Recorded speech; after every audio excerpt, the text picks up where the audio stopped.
Hello, everyone, and welcome to this week's Masterclass by President Summit, where we will today address unveiling the Supertrends that will shape the future. And with us for that, we have none other than Danish serial entrepreneur, best-selling author, founder of Supertrends. He has so many titles. It's Lars Tvede, and today I'm Frederick. I'm the CEO of President Summit. I'm extremely excited and pleased to welcome you all for another round of Masterclass. As always, please do let us know where you're tuning in from in the world. I already see Stockholm, I see Copenhagen, London, and Switzerland, New York, and yeah, now I can't follow track anymore. But happy to welcome all of you guys. Thank you so much for taking time out of your extremely busy schedule to sit here live with Lars and myself. I'm really looking forward to this session. As always, it will be an hour. Lars has a fabulous presentation prepared for you guys, which will last around 30 minutes or so. And then after that, we'll delve into to all your many questions, which also means please do ask all your questions in the Q&A section, and please do share all your viewpoints in the chat section. Whether you agree or disagree with what Lars says, we'd love to hear it. We'd love to engage with you guys. So be sure to ask your questions in the Q&A section and your viewpoints in the chat section as we go along. And also, I just want to mention that we, of course, have many other masterclasses in the next upcoming weeks. Next week, we have Ellen Center, who is the chief economist at Morgan Stanley. We have Whitney Johnson from Harvard Business School, who will also be at President Summit. Marshall Goldsmith, the #1 executive coach, will also be at President Summit, along with Lars, who will also be there on the 8th and 9th of November. So just under 2 months to go, which will be extremely, extremely exciting. Lars, I don't know if you see all the amazing people here, but we have people literally from UAE, Toronto, Sweden to Horsens. So we're spanning wide here. But a huge welcome to you, Lars. How are you? I'm good, thank you, and I am in Switzerland. There we go, another nationality, and I'm in London. So what a world it is that we live in. But Lars, without further ado, I have brought with me my notebook for all your amazing insights, and I have a glass of water with me. So I'd encourage everyone here on this master class to grab their notebook, their pen as well, because now I want to hand the word to you, and then let's get started with all the insights on Supertrends. Okay, thank you very much. Do you see my slide? Absolutely. So just a little word of caution. You said my presentation would take 30 minutes. I might go a little bit over there because I have a lot on my mind. But this question is for everybody to think about. The question is, who said this? The enormous stores of mineral oil and gas are largely gone. If you think about, was that Al Gore or who, president of Greenpeace, or who said that, and when was it said? And I will not give you a very long time to think, but jump right to the answer. It was President Theodore Roosevelt, and he said this in 1908. In 1908, he hosted a big conference with members of all the press from the US, from all states. They traveled to the White House and discussed the terrible problem that the US was running out of resources. And around a bit later, there was a big study by the US Geological Survey. They said in February 1919, they said the peak in the production of natural petroleum in this country will be reached by 1921. So they thought they were like 2 years from running out of oil. It may come even before 1920. Then there was at the Federal Oil Conservation Board, there was a big report done in 1926. You see this little green arrow on the timeline below. And they made some predictions about when oil would run out. So first here I have plotted in when Roosevelt thought it would run out. And then this report was made after it should have run out, but it had not run out. So in the new report, they simply moved the time where they would run out of oil to 1933.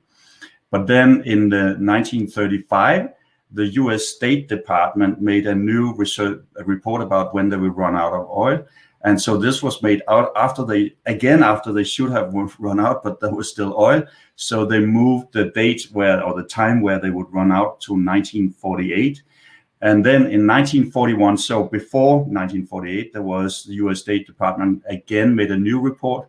But here they pushed back the time where the US would run out of oil to 1954. So you see a pattern in this, and I could go on because this has been going on with lots more examples.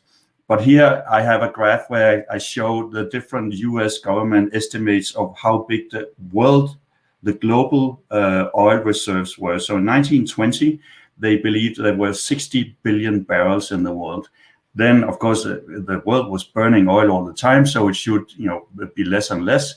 But nevertheless, in 1970, their new estimate was that there were 530 billion barrels. And then in the year 2000, they were up to 1,000 billion barrels.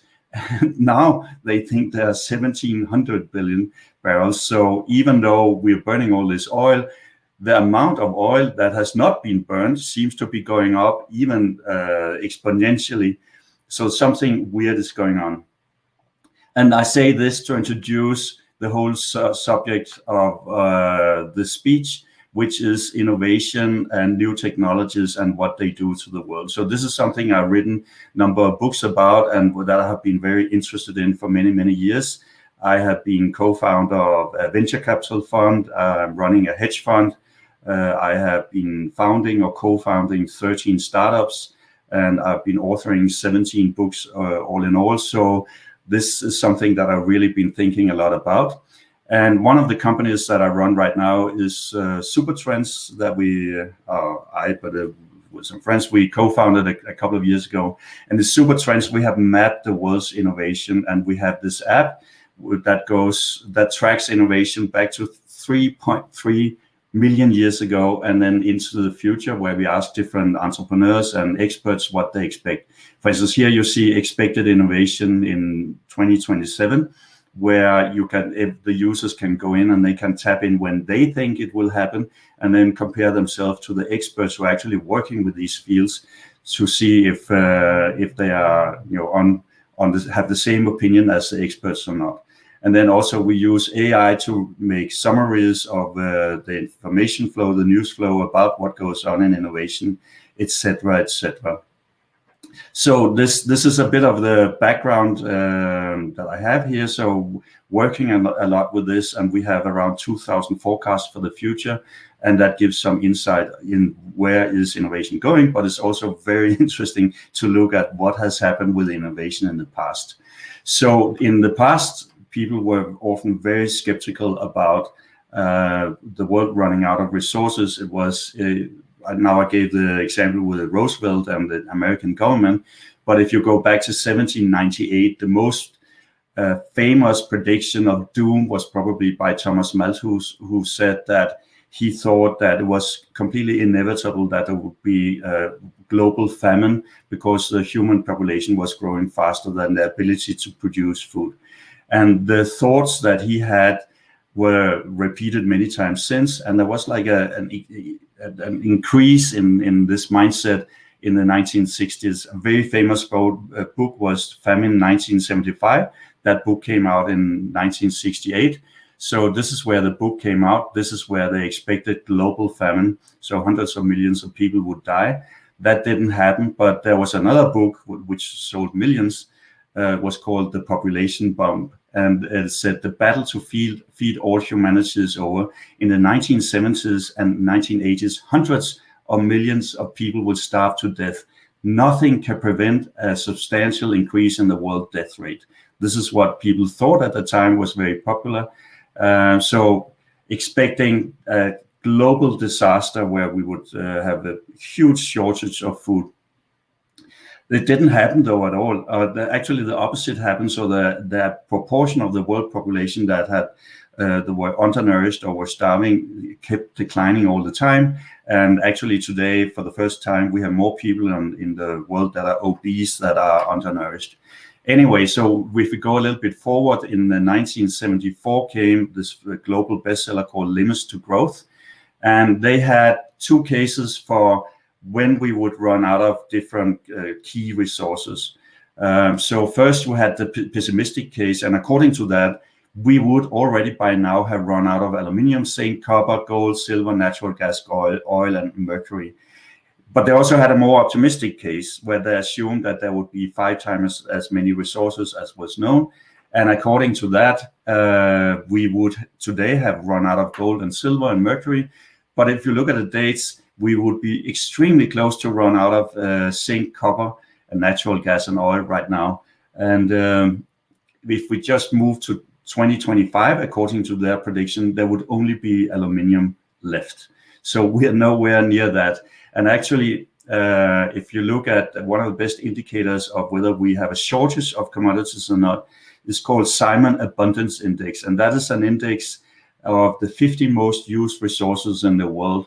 And there are different ways to calculate the supply-demand balance for that. First one is the nominal price, and that has since 1980 gone up about 67%. So the last dates that I have go to 2017, but that doesn't change much with the last 4 years. So, but of course we have had general inflation since then. So if you correct for deflation, this commodity basket had actually declined in price by 36%. And then if you compare it to the average income per capita in the whole world, which is called the time price, the amount of time the average citizen in the world would have to work in order to buy this commodity basket has declined by 65%. So clearly we have not experienced this problem with access to resources. And if we look at the GDP per capita over a very long time span, it has not increased per capita. So every time there were new innovation, there would just be more people, but not higher GDP per capita in the world until around 1800. So the Industrial Revolution began just after Malthus made his horrible prediction about global famine. And this, of course, explains why we didn't get the global famine.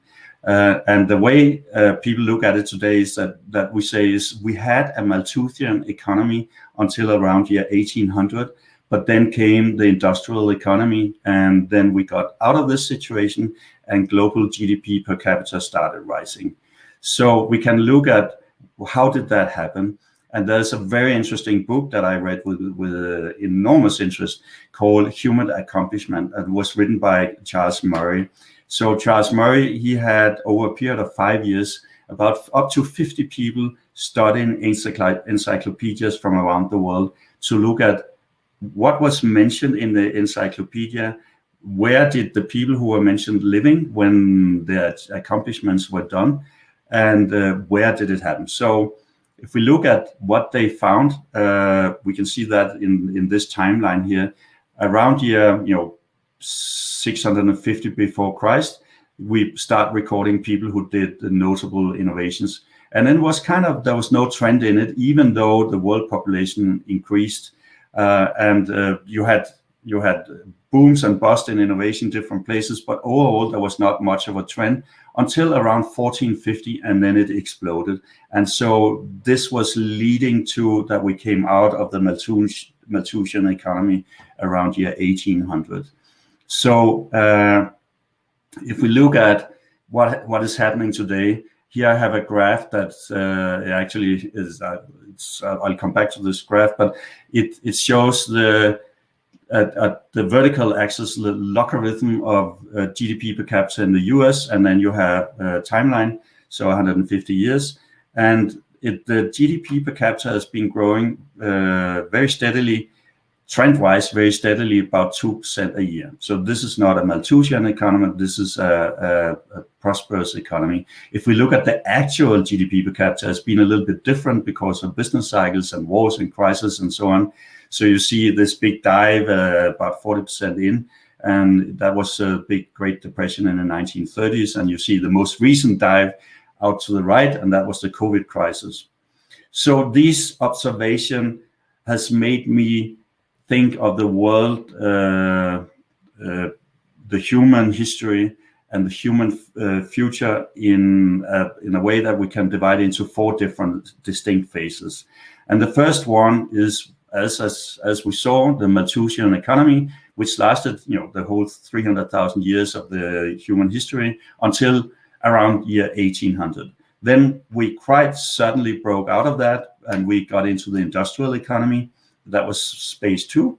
And so we still have small parts of the planet that are in a Malthusian economy, but then almost the whole planet is in an industrial economy. But then came the next wave, which is what I call the precision economy.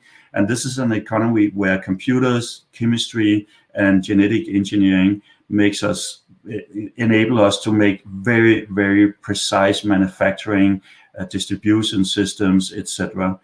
And then what I think will be stage 4 will be what you can call the abundance economy, because at that time we will probably have a stagnating or even the beginning of a declining population in the world, while we still have exponential technologies.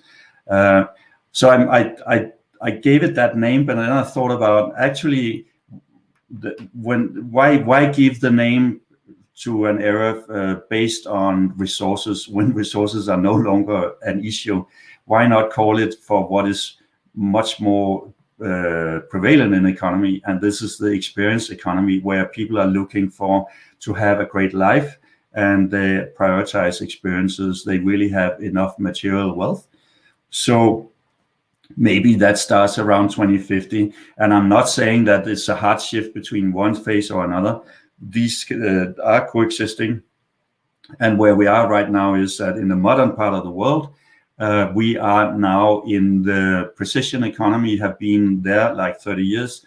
And we are also at the early stages of the experience economy. But still, we still have the industrial economy. We still have new car manufacturing technologies. We have windmills, solar panels, etc. And there's still pockets of Malthusian economy a few places. So one observation that is really important when you think about what I just said is that innovation creates resources, that many things that have not been resources in the past have then become resources at the point where people made a critical innovation. I read a very good book by David Deutsch, a British scientist, a quantum mechanics scientist, and he wrote The Beginning of Infinity, and he gave the example that he imagines that in the very early human experience, there must have been lots of cases where some human was dying because of cold weather while lying on some small branches, and that was because they had not yet learned to control fire. Once you control fire, these branches become a resource for heat, but not before. So we should not think of resources as a bucket that we are emptying. We should think of it more as the result of a creative process and an innovation process. And this process is inherently exponential and can go on all the time forever. And this is why David Deutsch calls his book The Beginning of Infinity, because he's arguing exactly that. So it's about the more you have invented, the more new things you can invent. So if you have 3 different things, like here, then you can combine these different things to a new thing. So this is the case, you have 3 different things, and then you combine them and you get something new.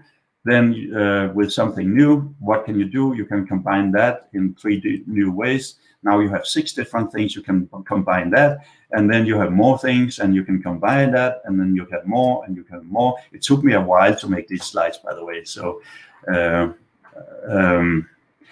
result of this is like a boom. It's a massive amount of innovation, and this is what we really experience right now. And this is what we see in our timeline in Supertrends, that it's just incredible what goes on in so many fields, and many innovations in one field is impacting what is going on in another field, and it's a bit of a challenge to follow that.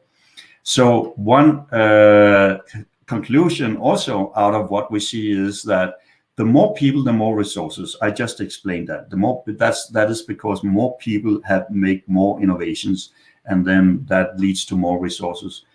But what we can see from the timeline is that it is actually the more people, the more resources per capita, per person. And this is kind of counterintuitive. So this is a bit about the past and the different eras we are in. So what I concluded is I think we are predominantly now quite far into the precision economy, and we are also in early stages of what I would call an experience economy. Now in Supertrends, we use a system to monitor what goes on in innovation right now. So we link into 32 different databases and drag out data from that into one single database, and then from there we can display the overall summary of everything that goes on. So we go to, for instance, Crunchbase and look at more than 1 million startup companies, what they get of funding. We look at Google Trends, we look at Google Scholar, etc., etc. Into the timeline I described before, and then we can, since everything is tagged, we can choose any combination of tags. Like here I've chosen cultured meat, agriculture, cell agriculture, farming, and aquaculture. And then we can do a time travel to see what the different entrepreneurs and scientists are predicting will happen in these industries in the future, or with these technologies for the future. So the combination of this gives us a map of the future. And then the last thing we have developed, which is running in beta test right now, is a strategy game where you can import all these different technologies and then gamify that with traditional strategy tools and find out what to do with your company, or whether you should invest in this or that. So again, looking at all the stuff we see, all these predictions, all these different events that are going on right now, we see this overall phenomena. And one of them is compression, that we are capable of making stuff with less and less resources and using less and less space. A great example of, by the way, is your mobile phone, which what that contains would fill a whole house just 20 years ago, but now it's really a supercomputer and an alarm clock and so on. But less known is what I'm showing you here. This is global farmland. So global farmland has been increasing for about 8,000 years because farming became more popular and because the global population grew. And that was bad in a sense, because that means that we have cut down or destroyed natural habitats. But if you look at the period from 1900 to 1980, the global farmland grew 30%, which was quite critical. But then since 1980, when we entered the precision economy, it hasn't grown at all. And of course, that corresponds with that the global farmland per capita has declined by half. And if all farming in the world was as compact, as accurate as in, for instance, the US or Denmark or the Netherlands, we could reduce global farmland by another 80%. But there are some new technologies coming out, they're evolving right now, that will enable us to reduce farmland by another 95%. So if we just look at what has happened, I found this quote by Jesse Osobel, who has been a leading scientist on this. And he argued some years ago that he said, we argue that both the US and the world is at peak farmland. And he said that at this point here, and his projection is that farmland in the world will decline. It's with the new technologies that are breaking through right now, this decline might become much faster than his prediction. And he has actually said so, that it could become much faster. So one of the things that have already worked is what you call precision farming, where you use a lot of sensors, and you use robots, etc., to make very accurate farming.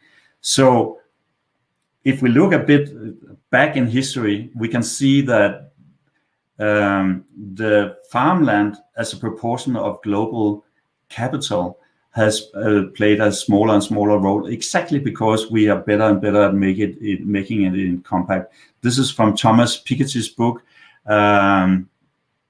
where we show the black area at the bottom shows the global farmland, and that we can see that as a part of the overall wealth, in this case in the United States, and we can just see that it means less and less. So some of the new radical technologies that are on the way, or one of them is cultured meat, where you grow meat cells in stainless steel tanks.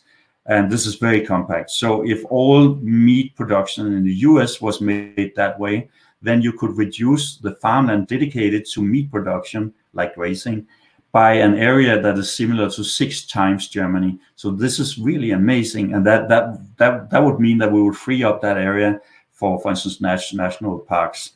Another one that is coming up is vertical farming, where you stack plants on top of each other in indoor environment. The first time I heard of that, I thought it made no sense, but then I realized that it did, because there's an exponential law that is quite interesting. It's called Height's law, and it shows that LED light becomes exponentially more efficient over time. So it becomes cheaper and it becomes better.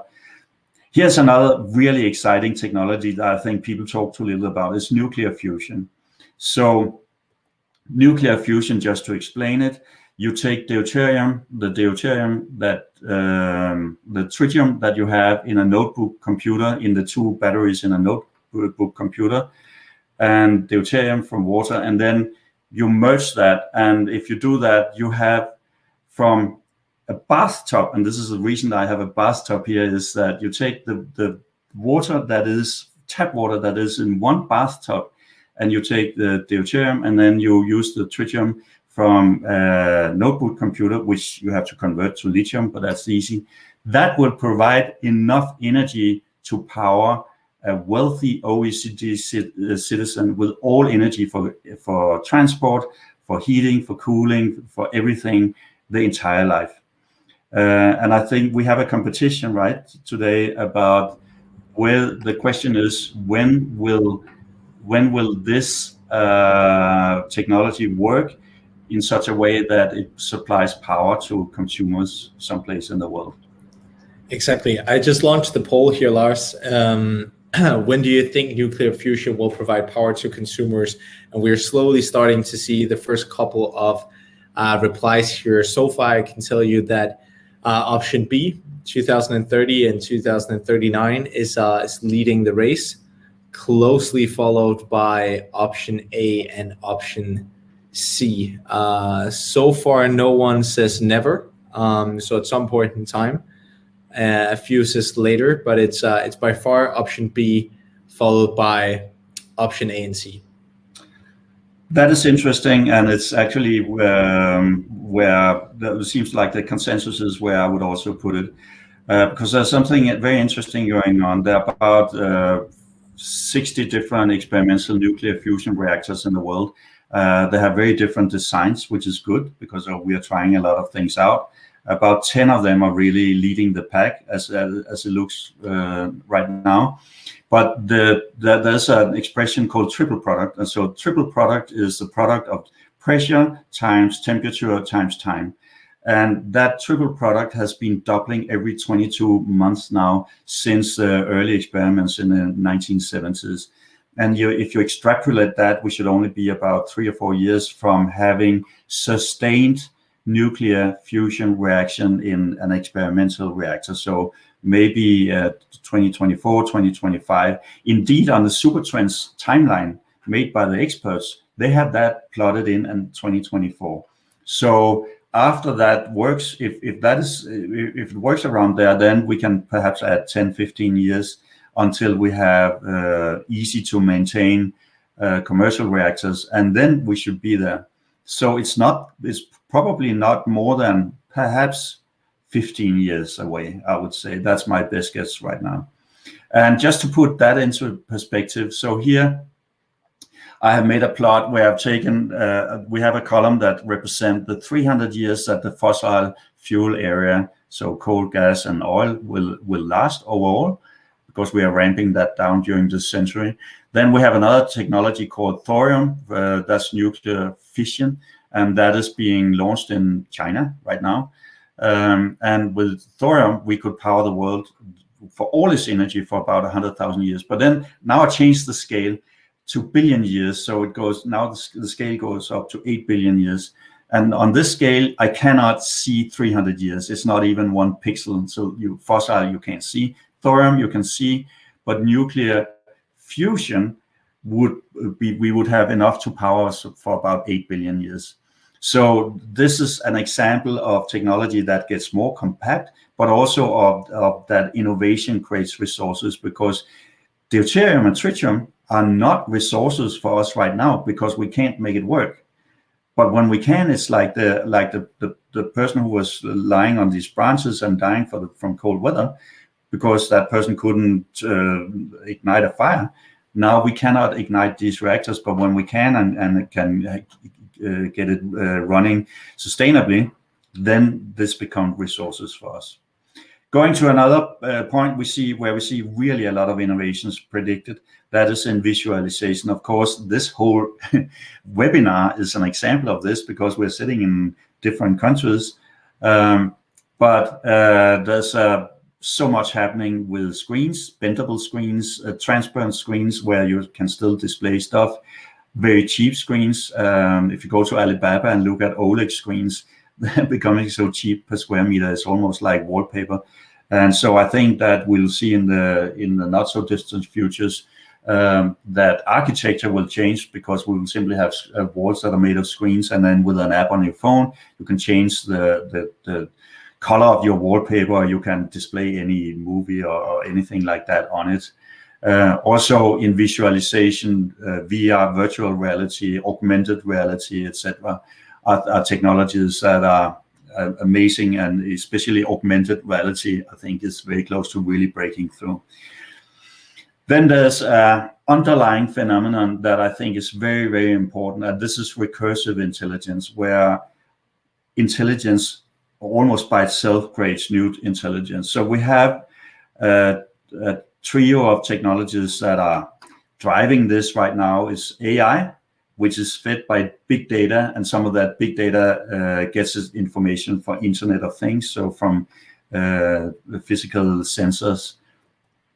And one of the things that you can do with this is that you can get computers to create hypotheses. For instance, they can investigate molecules or what is inside cells and come up with their own proposals for new medications or new genetic changes that will raise the productivity of some process, for instance. And interestingly, you can actually tune this with quantum computing. So AI and quantum computing will be an extremely strong combination. And this has made me think about a law called Simon's Law. It says that he observed that for several hundred years, the global scientific activity has doubled every 15 years. So when something doubles every 15 years, it actually multiplies by a factor of 100 in 100 years. So this sounds wrong, but if you run it in Excel, it's actually correct. And then you can think, okay, that can't keep up, because how many scientists can there be?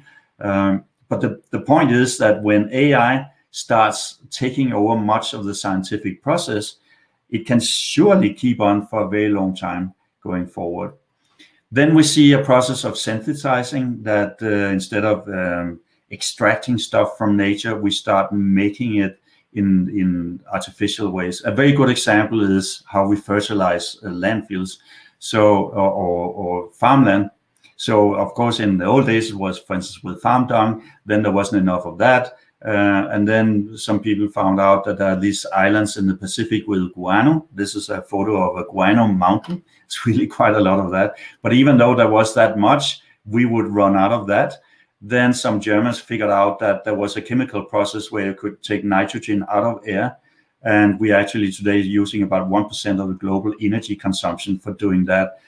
But ultimately, we can genetically engineer the plants so they do this by themselves. And this is how we come from this very big mechanical processes where we run out, and then we run out of a new process, and we run out of a new process, to something that can keep going, and then something that in the end doesn't really require much or anything from us, because it becomes like automatic. We also do substitution, and there are so many cases of substitution. Of course, satellite communications substituted copper wires in many cases. I found one that I think is very interesting, and this is how the world is moving from a carbon economy to a hydrogen economy.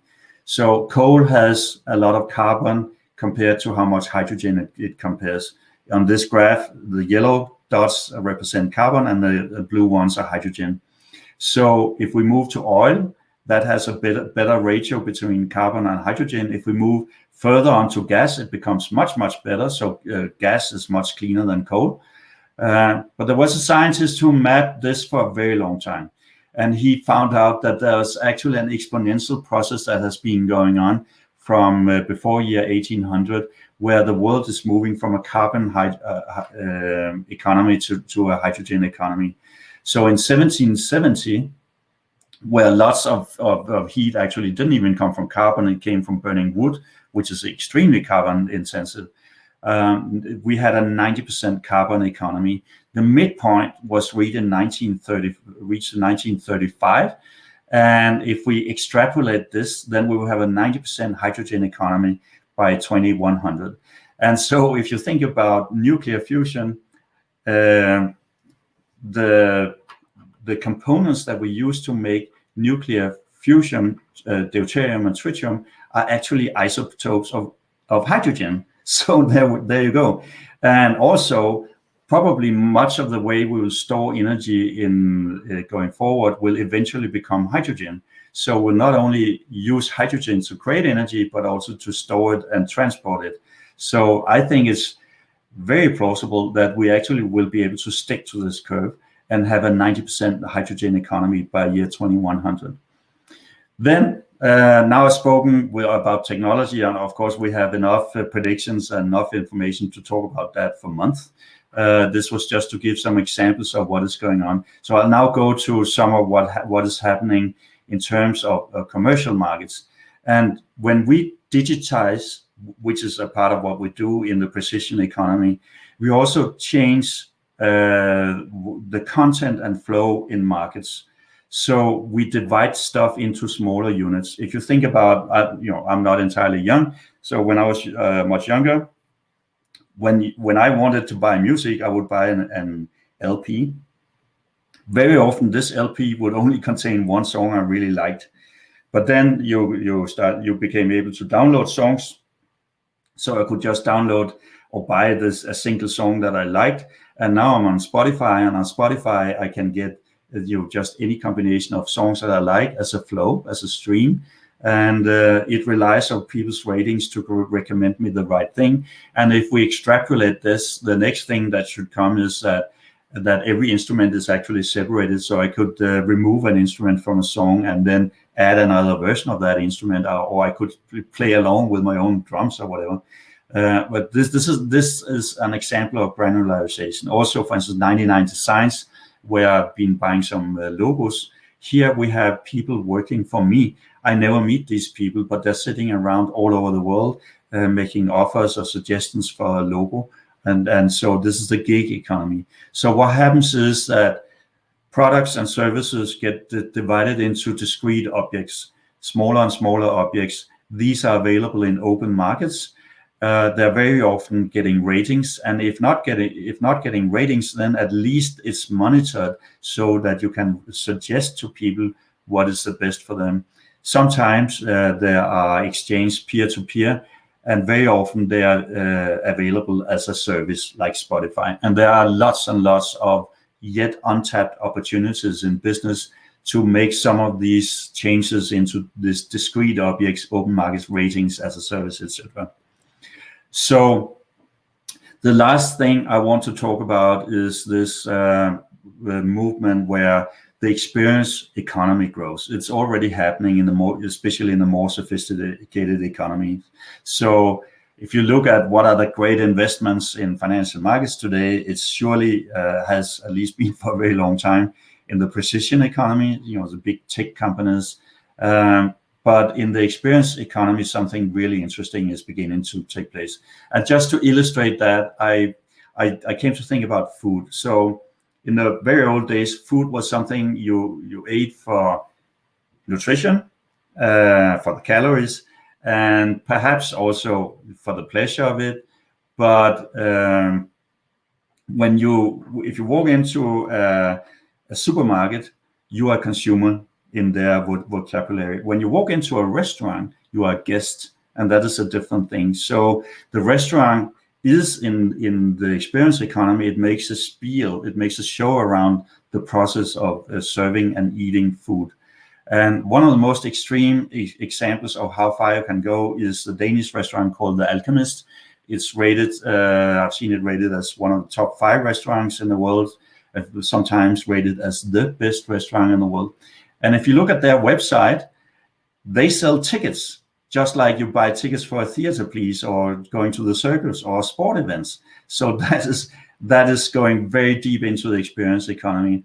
And then when you enter a restaurant and go through this massive cupboard door, you have an experience that is really an example of the experience economy, where you have a show in rooms where you see literally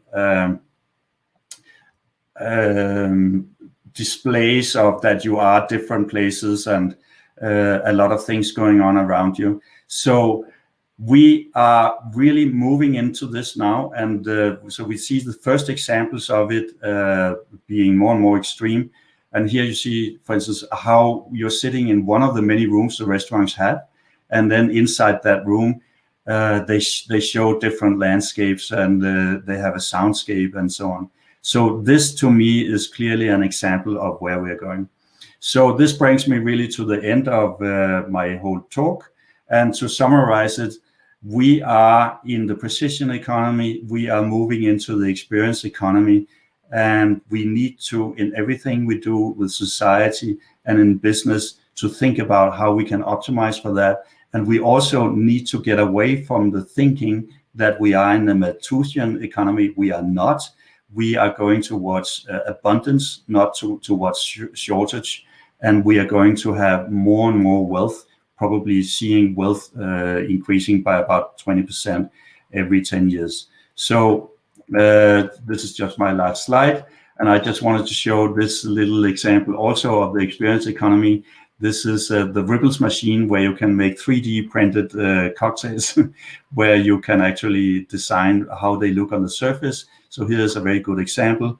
And with this, I will say thank you for your patience, and just show these 2 books that are written about how creativity evolves and the super trends we can expect for the future.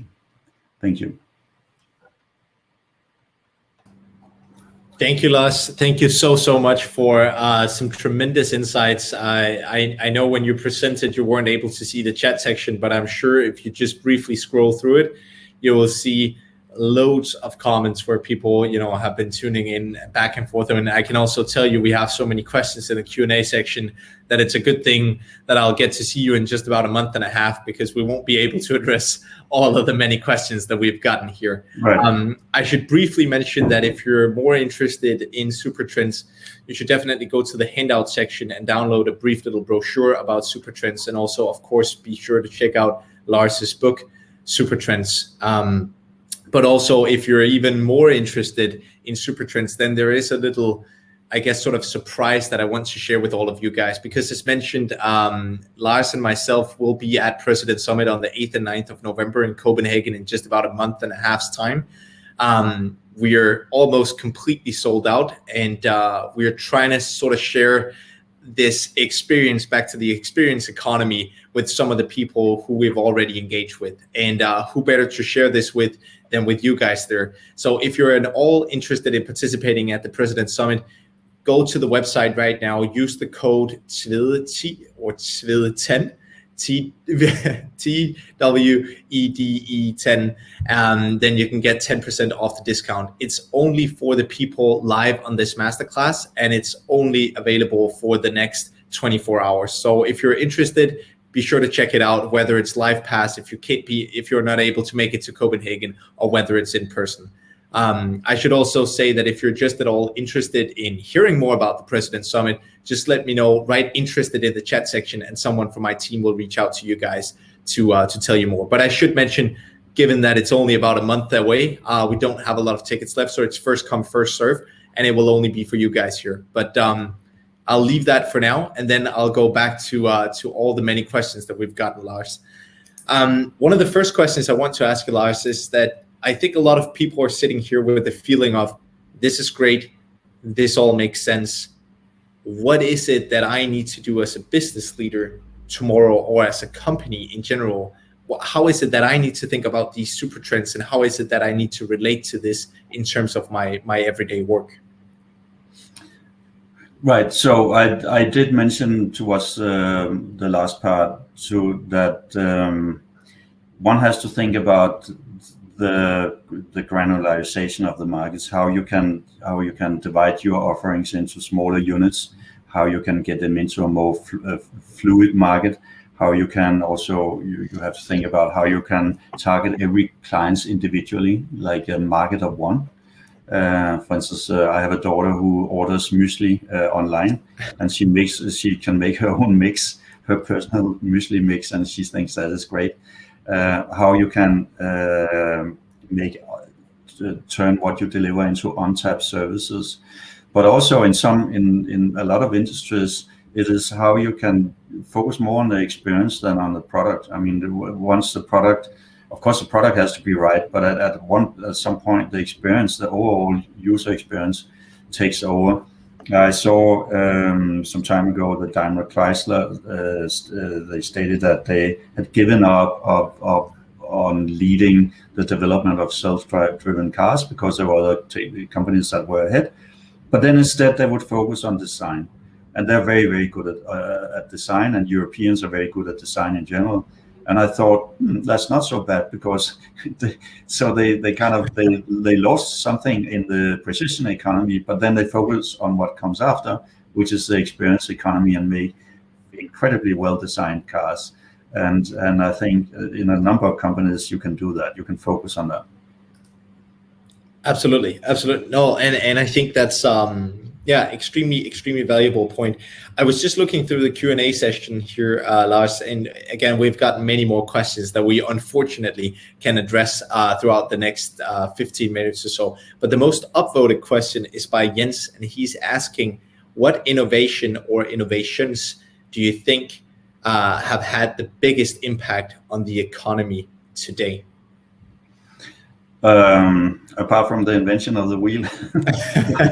If we think about the most recent ones, I think AI really is the one that is about to have the biggest impact. There's another one, CRISPR-Cas9, for genetic manipulation, that is about also to have an absolutely massive implication. Just to give some examples, that I don't think we are particularly far away from being able to make cancer vaccines. So you test the genetic makeup of a young person, you find out that okay, so you're vulnerable to 3 different kinds of cancer. We can give you a vaccine, just like with the COVID, you give a vaccine that contains some markers with COVID is the spikes on the surface of these virus cells, but in this case it would be some proteins that would appear on the surface of these mutated cells, and then when you get these cancers, your body will eliminate it automatically. You will not even know that you had cancer, and we can do so much more there. And then I think the nuclear fusion, if and when it works, it will completely upset like everything almost, because we will have access to unlimited amount of energy, where the whole global warming issue will go away. Geopolitics will change entirely, because the resources needed for it, the deuterium and tritium, is like everywhere, and we need so little of it anywhere. So these now I mentioned 3: AI, genetic manipulation, and nuclear fusion. AI, genetic manipulation, and nuclear fusion. Three very concise takeaways here. I'm quickly moving on to another question, Lars, because I definitely feel like you should have the opportunity to reply back to this question, because it's asked by, and I hope that I pronounced this correctly, Heikki Ransi. He's asking, compared to Mr. Roosevelt and the oil reserves, why would we be any wiser on estimating the future and super trends? The world seems to be getting exponentially complex. Okay, so if we talk about super trends specifically, what we go out to the experts who are actually creating the future. So these are software engineers and biochemical engineers and so on.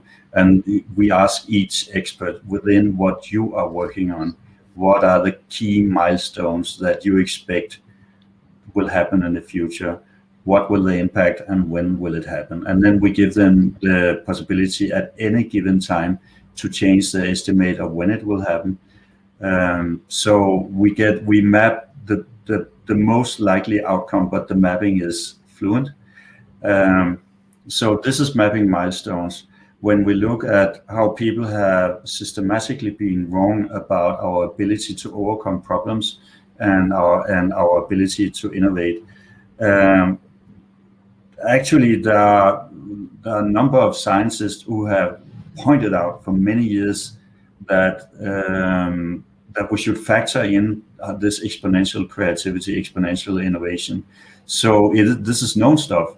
It's just not mainstream. So the mainstream, the press, politicians, most people don't factor this into the way they predict the future.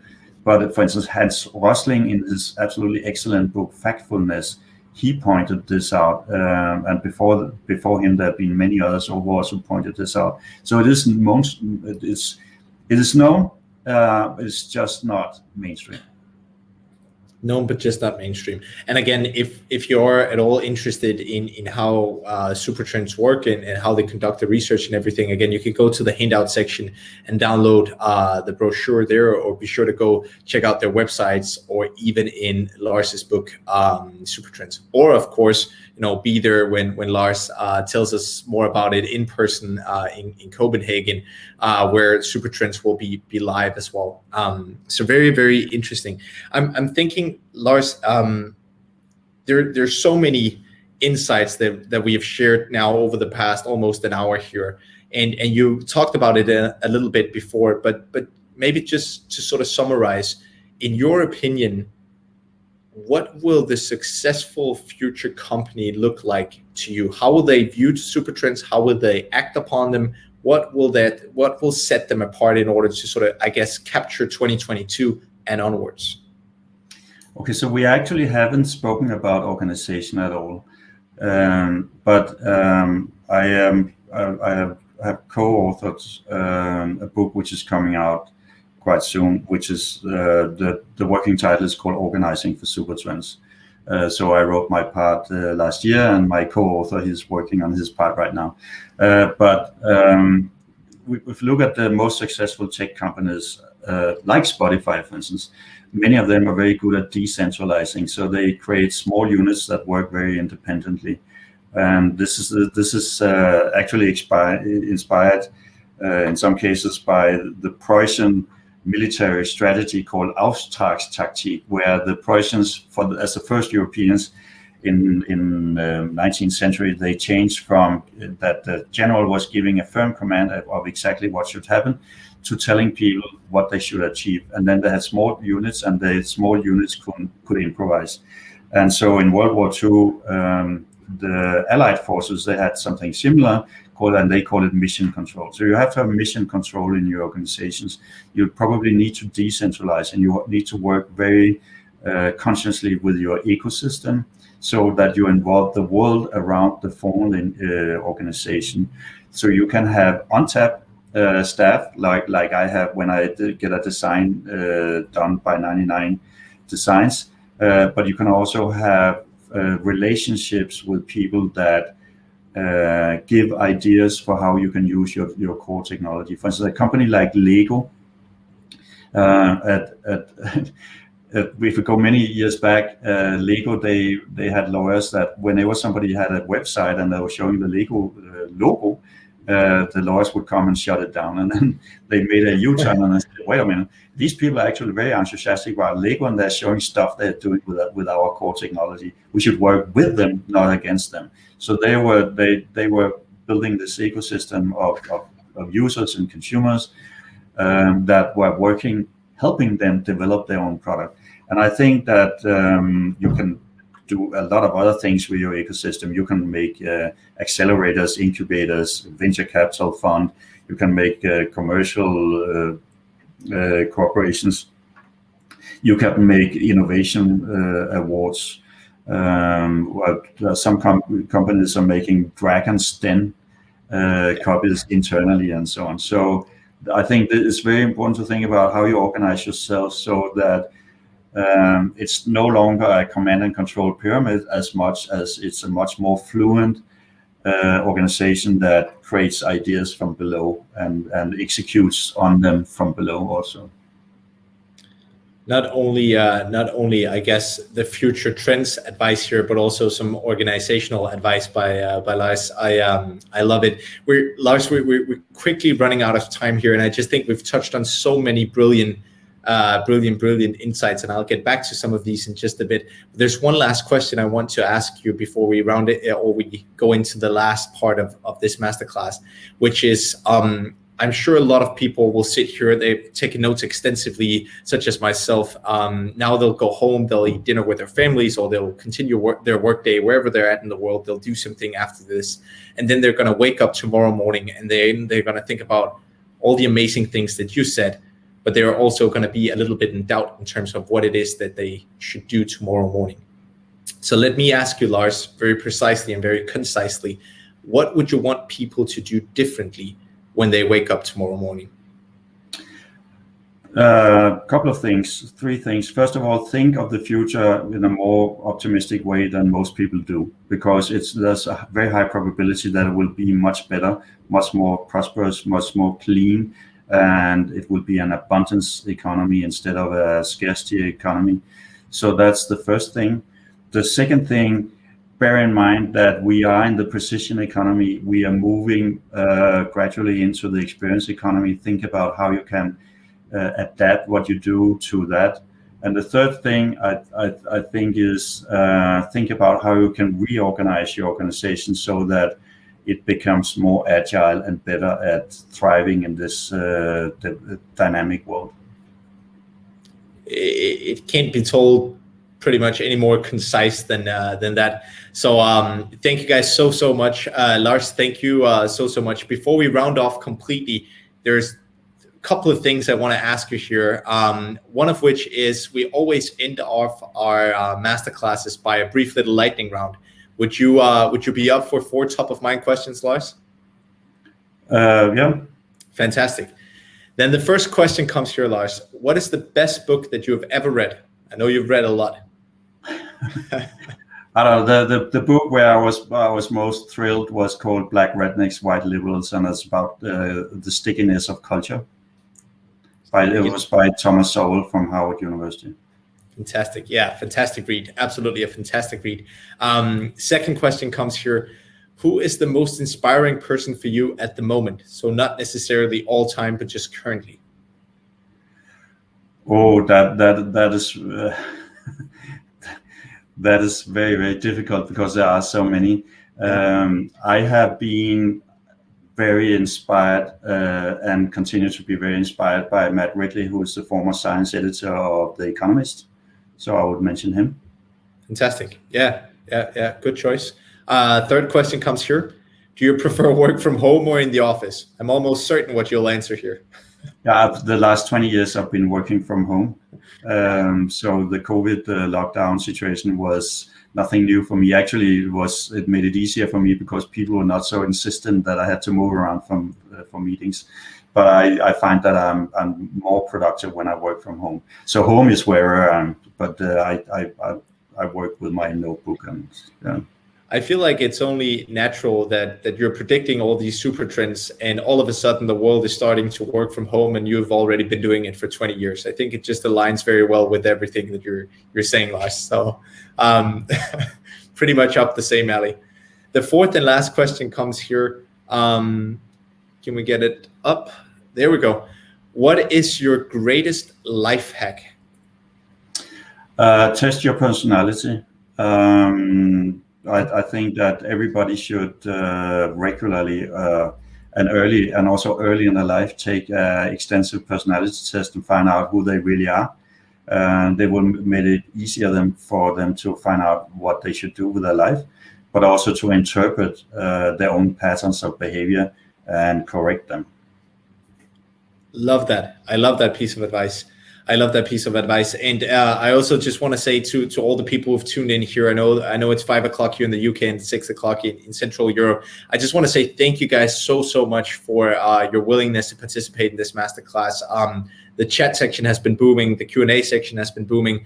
Actually, in fact, so much that we have, I had my social media team create a brief LinkedIn post, which summarized some of Lars's most actionable insights, which he shared here. You can go to that. Feel free to drop whatever insight you felt was the most valuable, or even ask a question. I know Lars is very active on LinkedIn, so maybe he'll pop on in and reply to one of the questions that we haven't addressed on this masterclass. Otherwise, I just want to say thank you to all the people who made use of the offer of attending the President Summit, whether it was virtual or in person. I very much can't wait to welcome you all, and especially you, Lars. Thank you so much for taking time out of your extremely busy schedule to sit here and tell us how we should predict and behave in the future. I look forward to welcoming you in just about a month's time. It's been a pleasure, and I look forward also. Fantastic. Well, thank you guys so much. And as always, I hope to see you next Wednesday. Thank you guys. Take care.